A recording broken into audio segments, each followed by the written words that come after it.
Sound check. Oh my gosh, hello. What a cutie. What a cutie pie. Okay, so, all right. Hi, everybody. I see people popping in. Hi, Shannon and Heather and Tom. Hi, you guys. Okay, can I get a sound check that we are all good? Hi, Debbie. Wilfredo, Sandy. Oh, I'm seeing so many new names on here. Denver. I love that name. Reminds me of this really cute waiter that used to work for me. Thank you, Heather. Back in my younger days. Oh my gosh. Okay. All right. So welcoming all of you amazing people. So today is the day that I typically have a student class, but I wanted to be able to bring this product and this presentation to you guys because I felt like after experimenting with it and having my own experience with it, that it would be valuable to more than just students. And so I'm going to go ahead and just start real quick. For those of you who are new to me, I am Carmen Hunter, the founder of the Institute for Functional Health Coaching, Carmen Hunter Health, and the Health Coach Mentorship and Mastery Group. And I am an active health coach for over a decade. And I am introducing to you today Beth Shirley. She has developed expertise as a pharmacist and certified clinical nutritionist during a 40-plus year career. Her specialties include stress-induced hormonal imbalance, hello, intestinal dysfunction, hello, autoimmune, and chronic inflammatory issues, detox, and supernormal oxidative stress. Over the last 10 years, Beth has spent time with some of the leading thought leaders in the world of nitric oxide research, and through this has developed an in-depth knowledge on the topic and its potential applications in patient care. She is currently the executive director of the Berkeley Life Scientific Advisory Board. Welcome, welcome. I'm so excited to have you here. And Marcy is with us too, who is the one that made our introduction. So thank you so much for coming to us today on this important topic. And Beth, let me say, when I raise my hand about those things, it's because I've either experienced it or am experiencing it today. And to be honest with you and straight up transparent, as the people who know me know I like to be, this little chart right here about what nitric oxide is good for and what it's not good for, to me, I was just like, oh my God. I mean, I was completely blown away by it. So with that said, I'm going to let you take over and share your screen and present to us, and then we're going to have a conversation.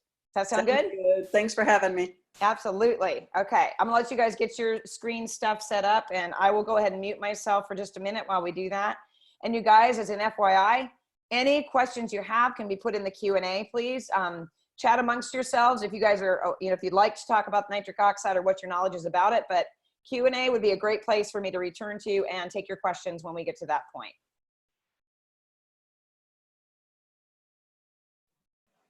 Okay, I can see your screen. Looks good.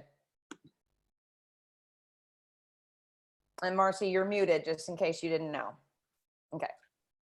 Okay, this is on nitric oxide and the impact of nitrate supplementation. Next. So what is nitric oxide? It's basically a molecule of nitrogen and oxygen. So it's not nitrous oxide, what the dentist uses, and it's not nitrogen dioxide. This is air pollution.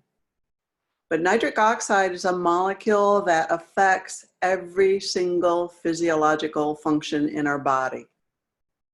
And it's so important for circulation and microcirculation. In fact, cardiovascular disease is the #1 killer in the United States. 1 out of every 4 deaths is from cardiovascular disease. So nitric oxide is critical to every single function. So this schematic of the blood vessel shows that by the time we're 40, our production of nitric oxide decreases to about 50%. By the time we're 60, our production of nitric oxide decreases to about 15%. So this is why as we get older, cardiovascular disease skyrockets, diabetes skyrockets, Alzheimer's, dementia, all of these things have to do with blood flow. So a Nobel Prize was awarded in 1998 showing that nitric oxide was essential for cardiovascular system. And since then, there's been 160,000 PubMed studies on nitric oxide. showing what an important molecule it is. Next slide. Hold on one moment, you guys. I'm sorry to interrupt, but I've got one person saying they can't see the slides and I'm asking for feedback. Can you guys see it? And is it a problem on this one attendee's side? Because that can happen where sometimes someone has to get out of Zoom and come back in. Okay, everyone can see it. Thank you so much. Go ahead. Sorry for the interruption. Okay. And we'll talk about a lot of these clinical applications of nitric oxide: blood pressure, cardiovascular disease, sexual function in men and women. We've got to have adequate nitric oxide to be able to expand the blood vessels. Even the women, we have to have adequate nitric oxide in order to be able to respond, in order to be able to lubricate. The lubrication process is nitric oxide mediated. Cognitive function and neurogenesis. The nitric oxide increases the plasticity and the neurogenesis, regrowth of neurons in the brain. The BDNF, brain-derived neurotrophic factor, is nitric oxide mediated. The memory is not nitric oxide mediated. Exercise performance and recovery. Increasing the nitric oxide increases your exercise endurance and decreases your recovery time. Wound healing, by increasing the circulation, the microcirculation, you're allowing the nutrients, the glucose, the oxygen to get to the tissues and the debris to be carried away. Blood glucose. The GLUT4 receptor requires adequate nitric oxide in order to be able to bring that glucose into the cell. Stem cell treatments require adequate nitric oxide in order for the stem cells to mobilize and differentiate. Hyperbarics, the red blood cell requires adequate nitric oxide in order to deliver oxygen to the cells. So you could be super saturated with oxygen, and if you don't have enough nitric oxide, you'll not be able to deliver that oxygen to the cells. Next. So we've got two main ways we produce nitric oxide. One is through the NOS pathway, the NOS pathway.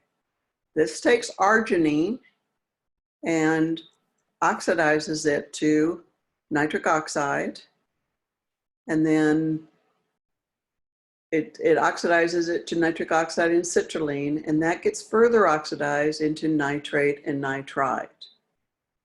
The diet or the supplements take the nitrates from the diet and reduce it to the nitrite in our mouth, and this gets further reduced to nitric oxide in the stomach and in the cells. Next one.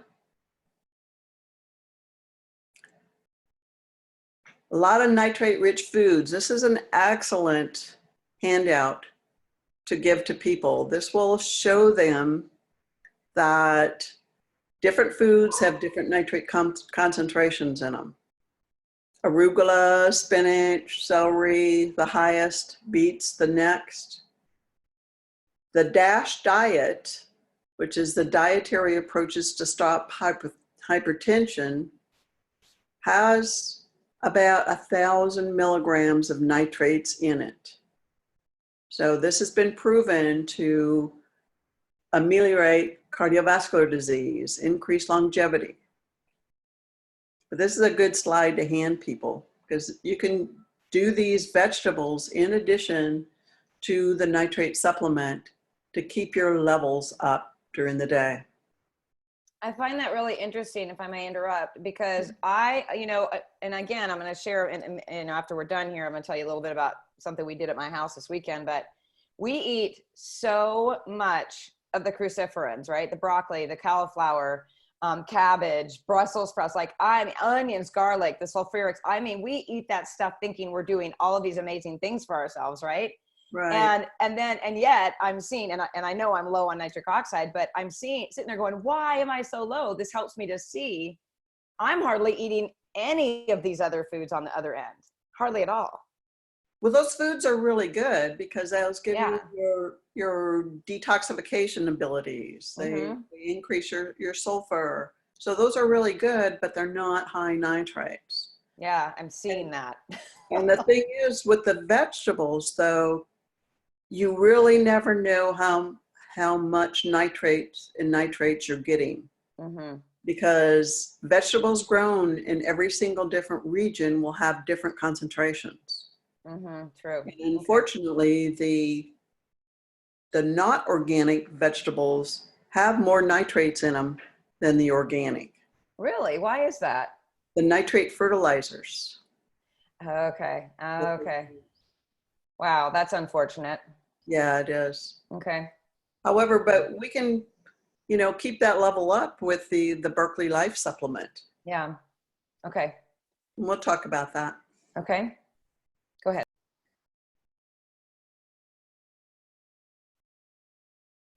So this is showing by the time we're 40, our production of nitric oxide through the NOS, the nitric oxide synthase enzyme, goes down to about 50%. But as this goes down, if we increase our nitrate intake, either through increasing the vegetables or taking a nitrate supplement, we will be able to keep that level up and keep our cardiovascular system up, keep our microcirculation, our circulation healthy. Next one. So what are the factors affecting nitric oxide formation? Well, aging, like I just said, as we get older, our nitric oxide synthase enzyme is not functioning 100%. The diet, the SAD diet, the decreased nitrate concentration in our foods, exercise. Exercise increases our production of nitric oxide through the NOS system, but also through increasing the reduction of the nitrates to NO in our tissues. Medications. This is really key. So any medication that will increase blood pressure is actually working on that NOS system and uncoupling the enzyme. Oral contraceptives uncouple the NOS enzyme system. Can you be a little bit more layman with that since we're kind of new to this? What do you mean it uncouples the system? We'll talk about that, but I've got a really pretty picture of our NOS enzyme coming up. Okay, that's fine. Go ahead. Okay, so when NOS uncouples, it becomes an enzyme that produces superoxide instead of nitric oxide. I gotcha. Okay. So this increases the oxidative stress. Okay. We lost slides. Uh-oh. That's okay. So is it superoxide dismutase? Is that what you're talking about? Or superoxide? No, superoxide. So superoxide is O2 minus. Okay. So the oral contraceptives increase the superoxide. So Okay. that's why oral contraceptives and cardiovascular disease go hand in hand. Okay, I got you. Like with smoking, when somebody gets a birth control pill, the doctor asks the question, do you smoke? Okay, yeah. Okay. And that's why. Right. PPIs, these are proton pump inhibitors. Mm-hmm. These decrease the amount of nitric oxide through both pathways, through the nitrate to nitrite to NO pathway and through the NOS enzyme pathway. Okay, that's interesting. And antibiotics decrease the production of nitric oxide. Okay. So when we eat the nitrates, we absorb them. They get concentrated in the salivary glands. Mm-hmm. The salivary glands then release it, and we've got good anaerobic bacteria on the top of our tongue that will reduce it to nitrite. Okay. So when you're using the strip, the measuring strip, you're measuring nitrite. Oh, okay. Okay. So then And I've got them here, you guys. I'll show them to you. I'm sure you guys probably saw my live video, but I wanted to just say I'm going to show some of this stuff when we get towards the end here. But yeah, very interesting. I was wondering how that worked. yeah. And so then the nitrite gets swallowed, and in the acidic environment of the stomach, it gets reduced to nitric oxide. Plus the nitrite is a storage form of nitrite. It gets absorbed, goes around to different tissues, and we've got nitrite reductases in this tissue that will reduce it to nitric oxide where it's needed. Okay, that makes sense. Antibiotics. Any antibiotics will decrease it increases dysbiosis. So it increases the wrong kind of bacteria. Right. And so this decreases those good bacteria that are reducing that nitrate to nitrite. Okay. Mouthwash. Mouthwash totally destroys your oral microbiome. Mm-hmm. Even alcohol-free and organic mouthwashes do? If they say it kills germs, Mm-hmm. Okay. then you have an issue there. Yeah, I don't have any of that stuff. Yeah. Okay. But see, it's usually the dysbiosis that causes the bad breath to begin with. Mm-hmm. Yep. But with continued nitrate supplementation, you actually support that good bacteria in your mouth to increase that nitrate going to nitrite. I gotcha. Very interesting. We talked a little bit about stomach acid. So the stomach acid will help take that nitrite from our mouth and reduce it to nitric oxide. So with antacids or the PPIs, the proton pump inhibitors, you're inhibiting the production of acid. Mm-hmm. So there's like the PPIs, not only do they increase cardiovascular disease, they increase dementia, Alzheimer's. Just those drugs are not to be taken, in my opinion, as a pharmacist and clinical nutritionist. Oh, I'm so happy to hear that. And I have to throw this in here real quick. Very interestingly, I was telling you guys before we broadcast to our audience here that I had a dog with laryngeal paralysis, right? Right. That I put down a couple of weeks ago. Well, he was diagnosed with that, and then reflux was one of the side effects of that.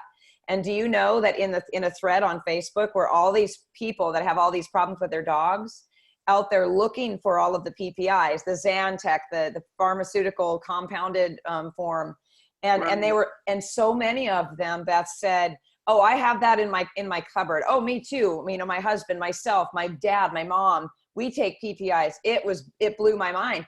And, you know, we got a lot of smart health coaches on here. So we all understand that, you know, it's the opposite of what we're told. We have lower stomach acid, probably because we're taking, you know, taking those PPIs, not us, but people in our lives. So that's something I just wanted to share with you. Is it is so prevalent.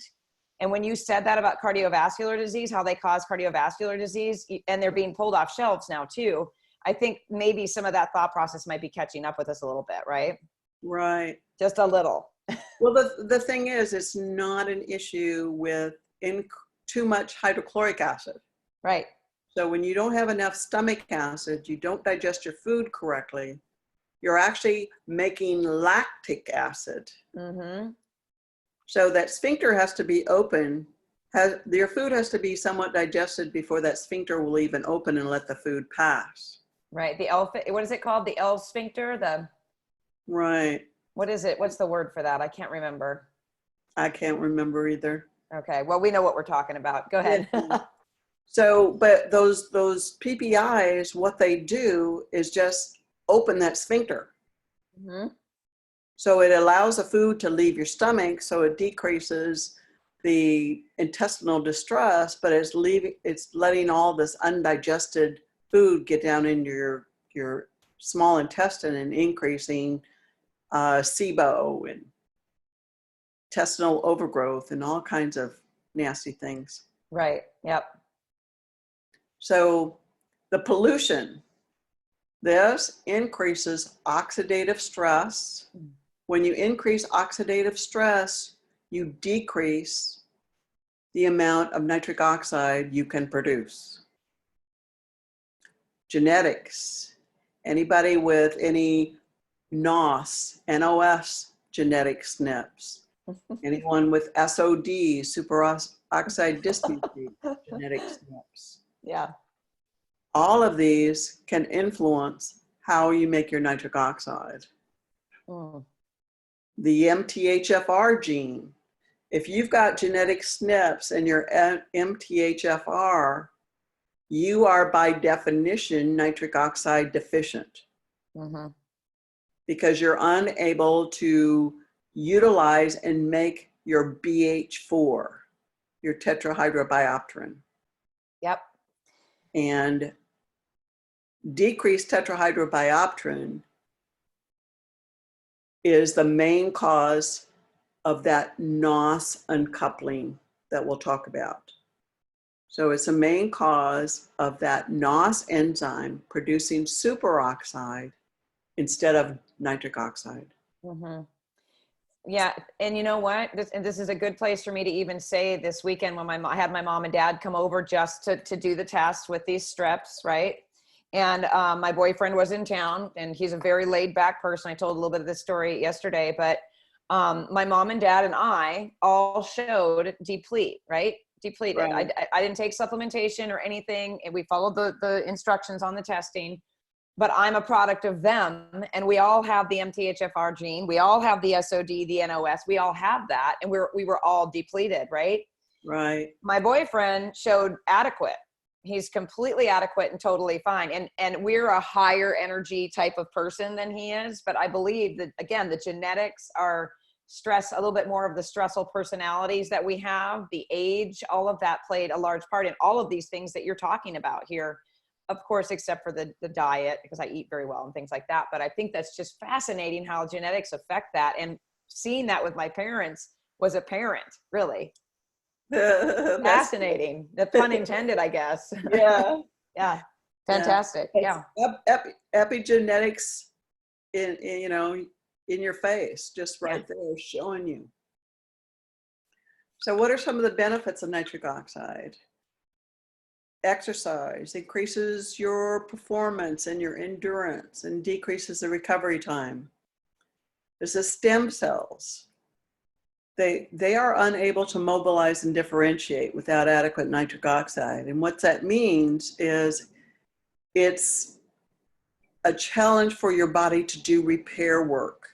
The stem cells are sent out from the bone marrow to go to tissues to help do repair.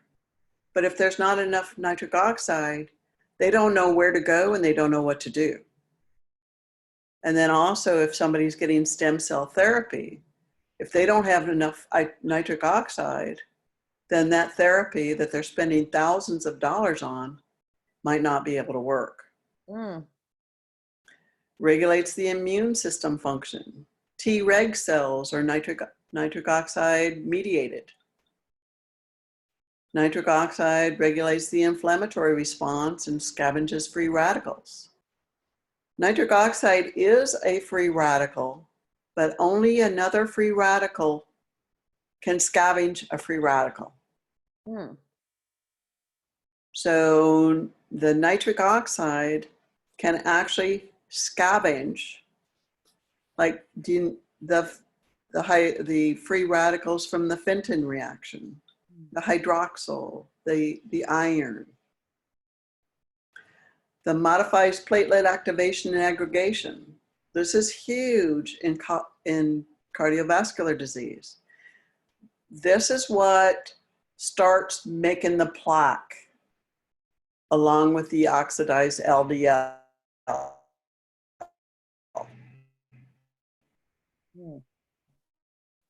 Which nitric oxide are making that oxidized LDL. Supports telomerase activity, and telomerase are the little end caps of your gene that confer longevity. Next slide. So this is that pretty picture of what the NOS enzyme looks like. So don't be afraid of it. There isn't going to be a test, but I want to show you on the left. This is the coupled NOS enzyme. So you've got the arginine in the middle with the iron. All of this activity of the NOS enzyme occurs in the heme domain, so around the iron. So there's your BH4, that's a tetrahydrobiopterin. That's what helps couple this NOS enzyme. So when it's coupled, it means there's two enzymes that are put together, and they're exactly the same. So when it's coupled, it makes your nitric oxide. So on the right is when it's uncoupled. See, BH4 isn't even anywhere in that picture. So it turns that NOS enzyme into a superoxide producing enzyme. That's what the O2 minus is. Next slide. God, it's so all interconnected. It's crazy. It is. So the uncoupled NOS produces that superoxide rather than nitric oxide, which increases the oxidative stress, which increases inflammation, which increases the breaking down of all of the tissues everywhere. So NOS uncoupling increases during aging and chronic disease states. Plus, all of those things that we were talking about earlier, like the pollution, the drugs, the standard American diet, all of these increase NOS uncoupling. As far as L-arginine supplementation, like when you talk to a lot of people say, yes, I'm supporting my nitric oxide, I'm doing arginine. Well, arginine will feed that NOS enzyme pathway. However, like I said, by the time we're 40, that NOS pathway is only functioning about 50%. When you give arginine to somebody with a dysfunctional NOS, you are increasing the oxidative stress even more. Oh my, I can attest to that. I remember this exactly. Someone said, you're not getting L-arginine or whatever. And I was like, well, I'll just go buy it and take it then, whatever. This is probably about 10 years ago. I felt terrible taking that. Yeah. Interesting. Wow. Okay. But the thing is, the cell does not even take up arginine to feed into that NOS pathway. The cell takes up citrulline and then makes its own arginine that feeds into that pathway. That makes total sense. Goodness. However, you're still trying to feed a dysfunctional pathway. But it's pretty cool because nitrate supplementation not only increase your nitric oxide through that nitrate to nitrite to NO pathway, it also goes back around and recouples that NOS. Nitrate supplementation will increase the production of BH4, which helps recouple that NOS. But BH4 is also essential to make all your neurotransmitters, to make your serotonin, your dopamine, your norepinephrine. So a lot of people feel better supplementing their nitrates. Mm-hmm. So by circumventing the enzyme dependent on the NOS, dietary nitrates are a safe, effective way to restore nitric oxide bioavailability, decrease oxidative damage, and recouple NOS. Next slide.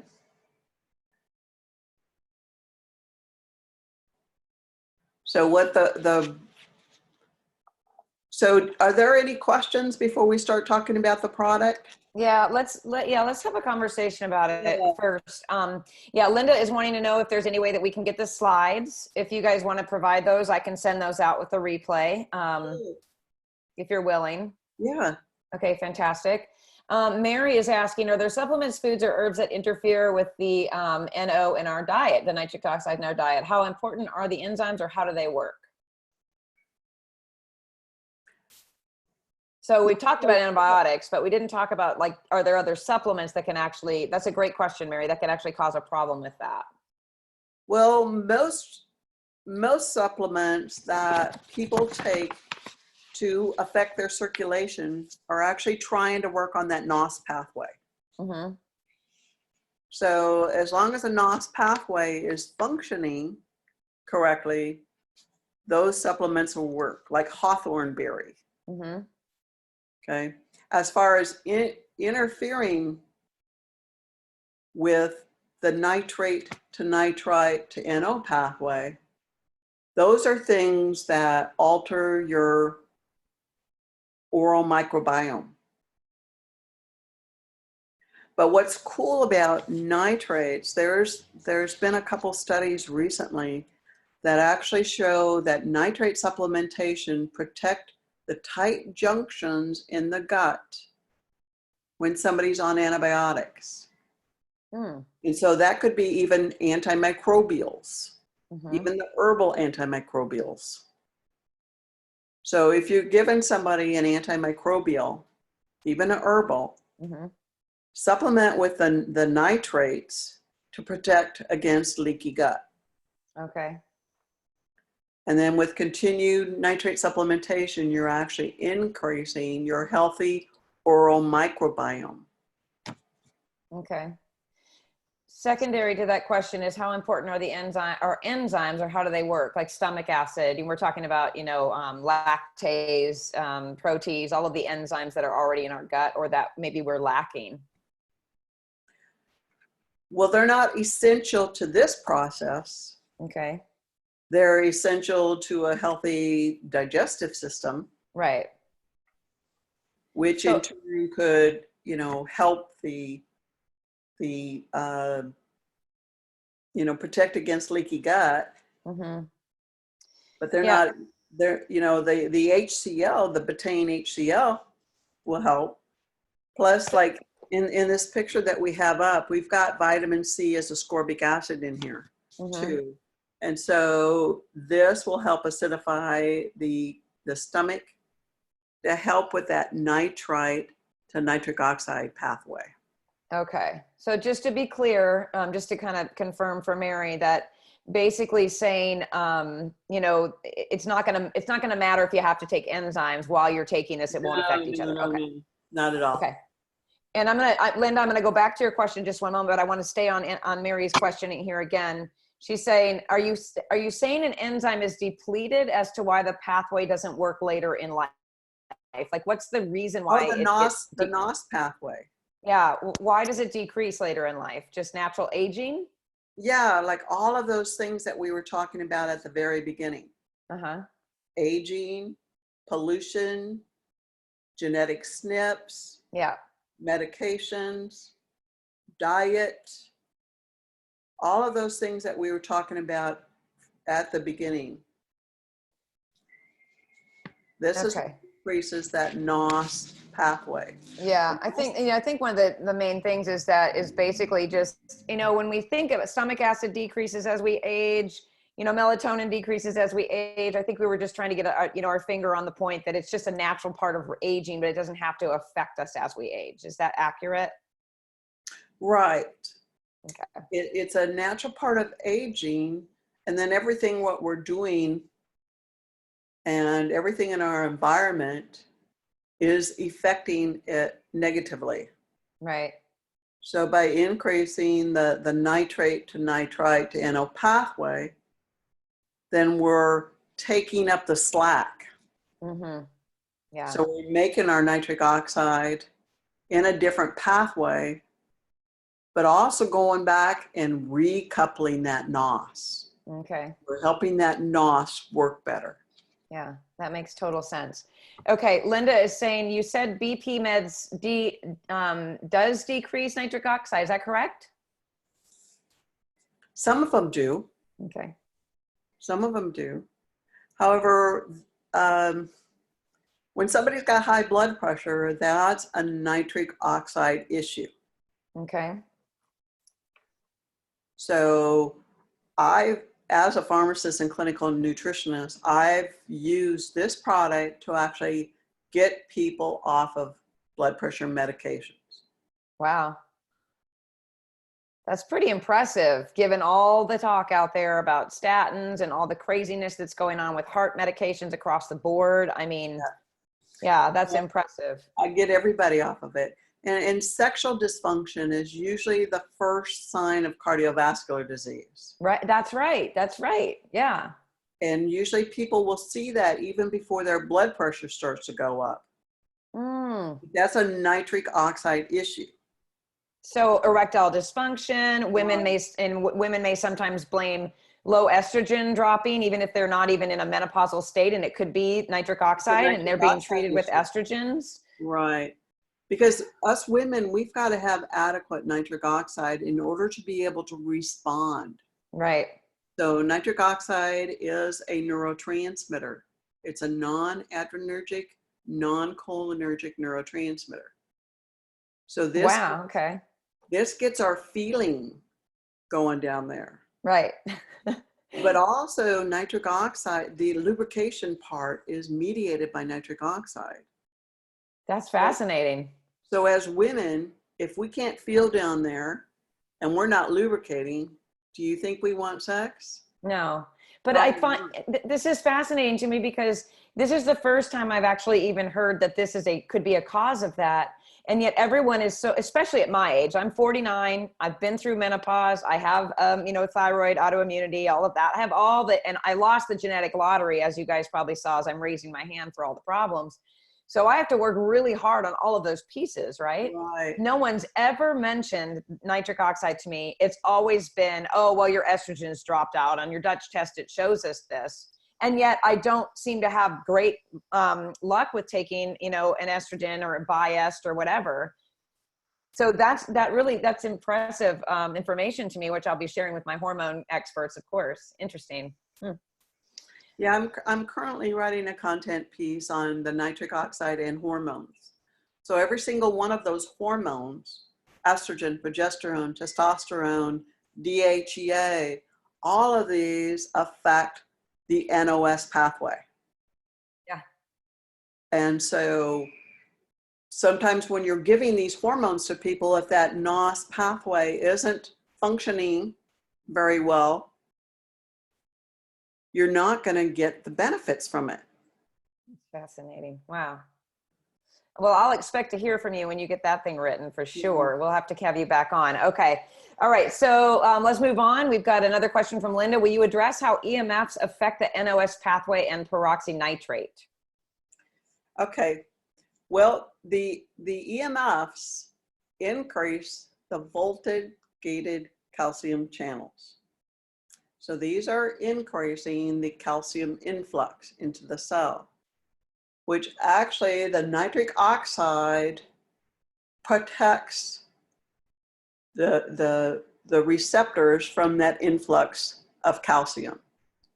So I'm trying to put together, this will be in the future, but I'll be putting together a paper that talks about how nitric oxide influences our reaction to those EMFs. Mm. So a lot of times as the EMFs are also increasing the glutamate, and the nitric oxide will protect the glutamate receptor, that NMDA receptor. Mm-hmm. And so the nitric oxide protects that. As far as the peroxynitrite, okay, this is pretty cool. So when nitric oxide complexes with superoxide, you get the peroxynitrite. And in a lot of the literature, it talks about how dangerous that free radical is, how dangerous the peroxynitrite is. However, when NOS is coupled, it makes the superoxide. You're not making your nitric oxide. So you're decreasing the amount of nitric oxide you're putting out. Plus, there's an enzyme called NADPH oxidase, the NOx enzyme. Its only job is to make superoxide. And this NOx enzyme is upregulated with mold, with infections, with all of these chronic things that we see here. But nitric oxide will actually go and inhibit that NOx enzyme. So you're decreasing the production of nitric oxide and increasing superoxide through NOS uncoupling. The NO is decreasing the NADPH oxidase. So you're not making as much superoxide with nitric oxide supplementation. Did I lose anybody? No, I think I'm telling you, some of these coaches on here could be doctors. They know so much. It's crazy. Oh, and good. Pharmacists. I mean, we even have pharmacists that are health coaches nowadays too. So that's fascinating. Yeah, No. yeah, I'm a certified clinical nutritionist. Yeah. It's unbelievable. But, okay. But also, like, there's three main ways we make superoxide. And that's through the NOS uncoupling, through that NADPH oxidase enzyme, and through the electron transport chain. So the nitrite supplementation will actually decrease the amount of superoxide made. So it affects every single pathway there. Mm. And when you're decreasing the amount of superoxide made, there's less around to complex with the nitric oxide.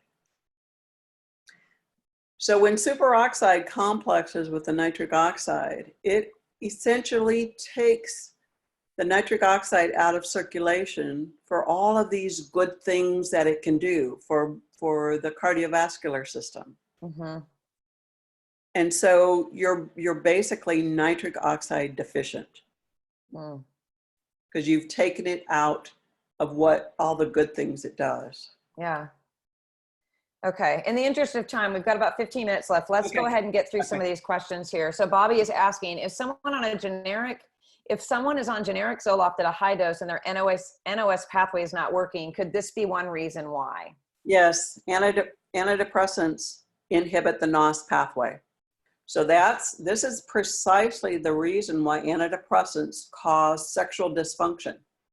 Wow. Is by inhibiting that NOS pathway. You don't have enough nitric oxide in your pelvic region. You can't feel. Okay. Yeah. Well, that's okay. That's pretty solid answer there. And then Bobby asks again, if you're on a prescription vitamin B, would there be a conflict with this particular supplement? No.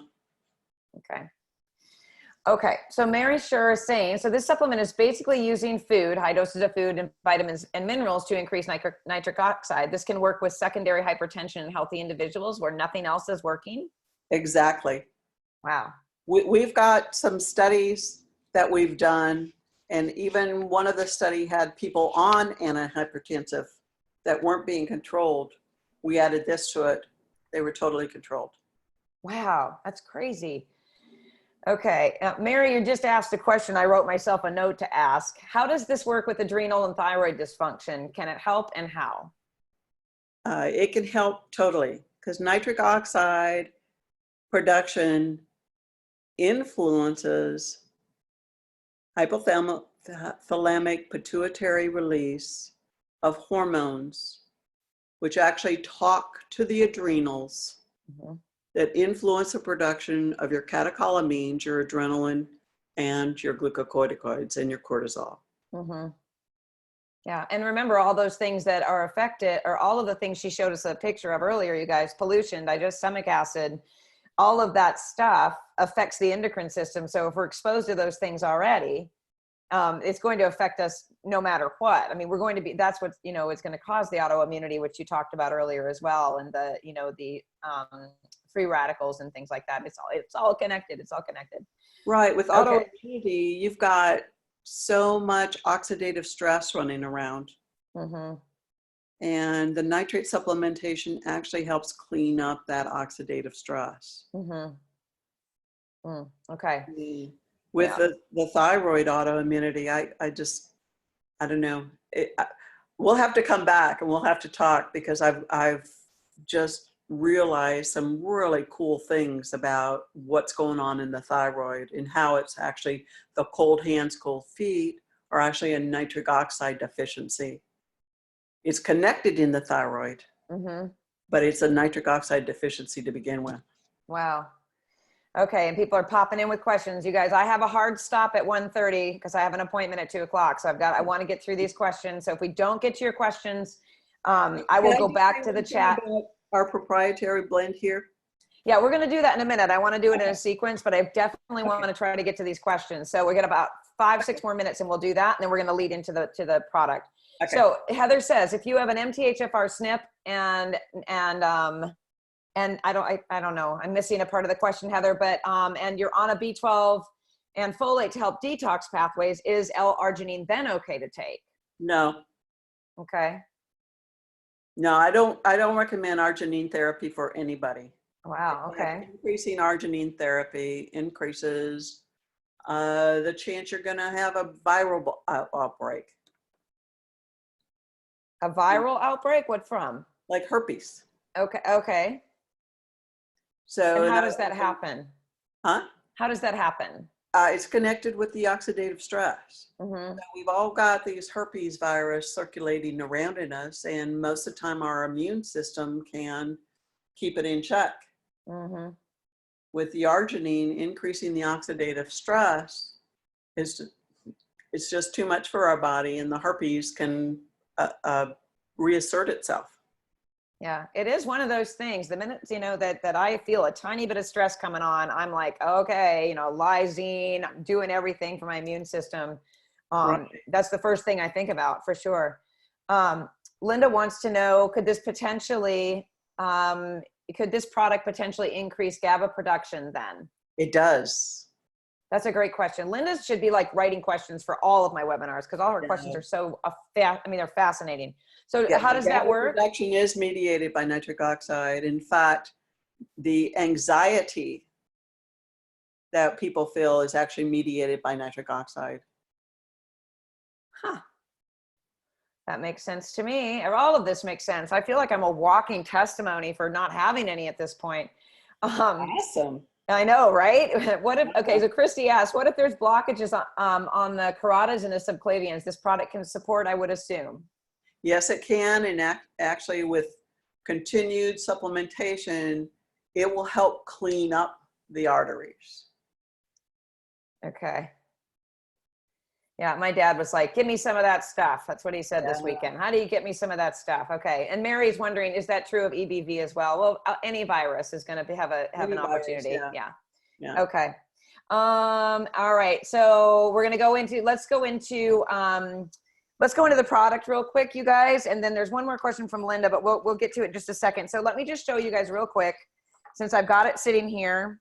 This is the test strip, and I'm going to hold it up close enough for you guys to see. So that's the slide. So I've got slides on that coming up. Oh, you do?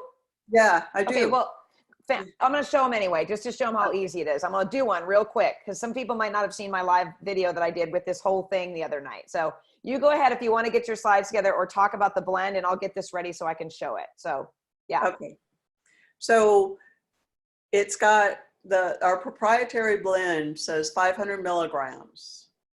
So what it actually has is about 490 milligrams of potassium nitrate in it, and only 10 milligrams of the fermented beetroot.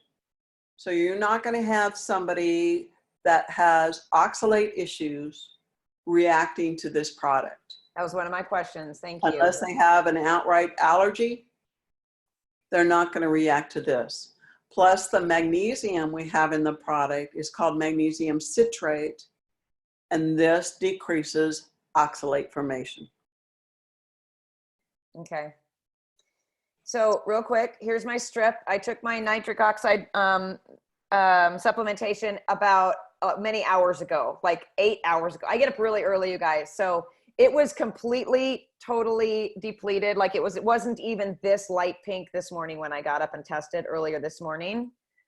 And then I took the product, right? So it's I took my 2 capsules right here. I'm showing you that I actually have the product that we're talking about, and I actually have tested. I'm actually a user of it. And it increased my nitric oxide within, I think I tested again about an hour later, and it was already on the rise. I'm a testing freak though. I've already used so many of those test strips. It's crazy. But well, it's fun. It's fun. Yeah. You can test to see how these vegetables affect you, you know? Yeah. It shows your ability to reduce that nitrate to nitrite. Mm-hmm. So it's fascinating. If you take a couple capsules and you don't get a change in the strip, that means that we've got some rebuilding to do in your oral microbiome. Mm. Okay. So with continued supplementation, you actually will rebuild that microbiome. Okay. Plus then you need to look at whether you're using the antiseptic mouthwash or the whitening toothpaste, because that's the whitening usually is the hydrogen peroxide, antimicrobial. Right. Yeah. I use soap to brush my teeth. So I use Castile soap, peppermint soap. Oh my gosh. Yeah.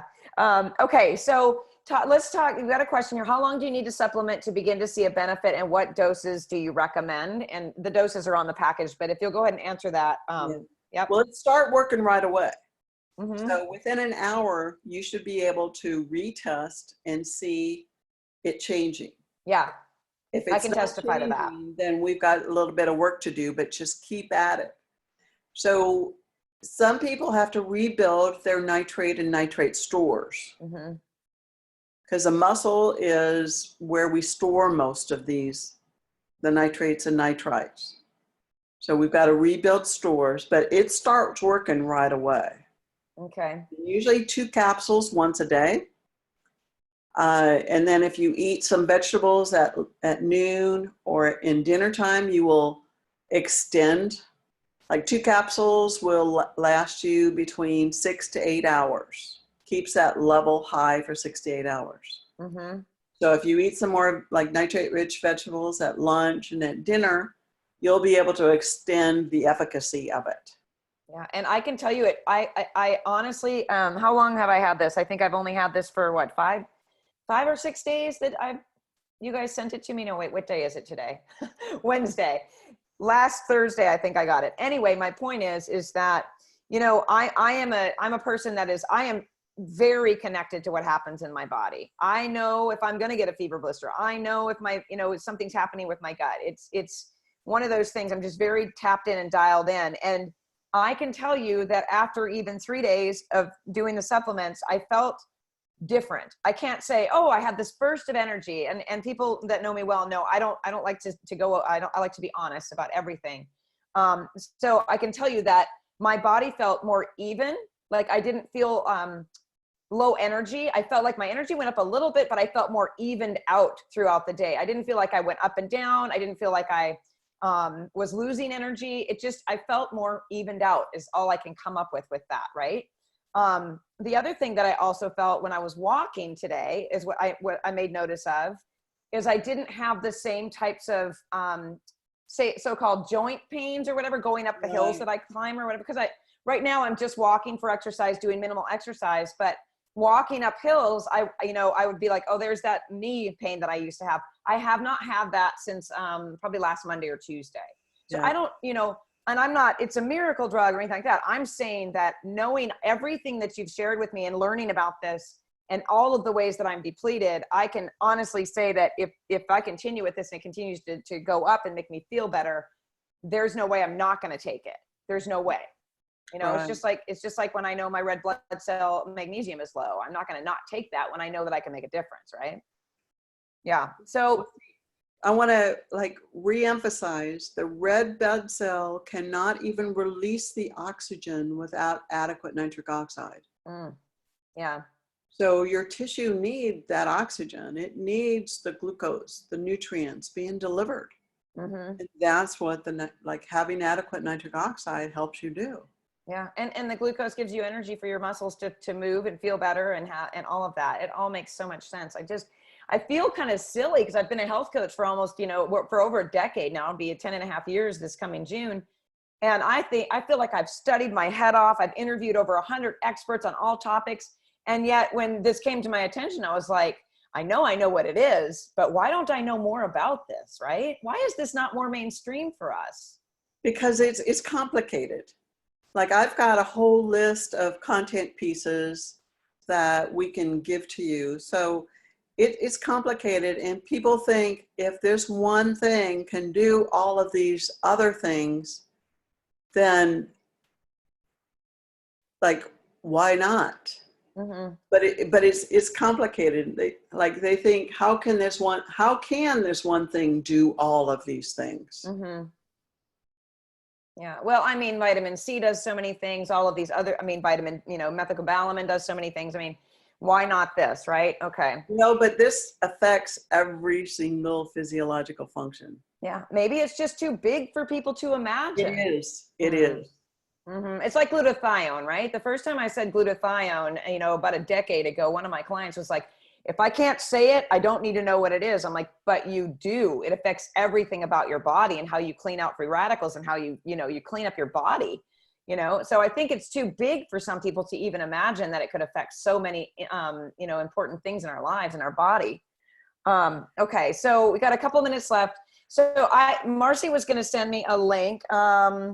Let's see here. She's going to send it to me, or Marcy, if you can hear me, you can plug it into the chat there for people to grab. If that's the link you were telling me you were going to send me. And Christy's asking, how does one know if they're allergic to oxalates?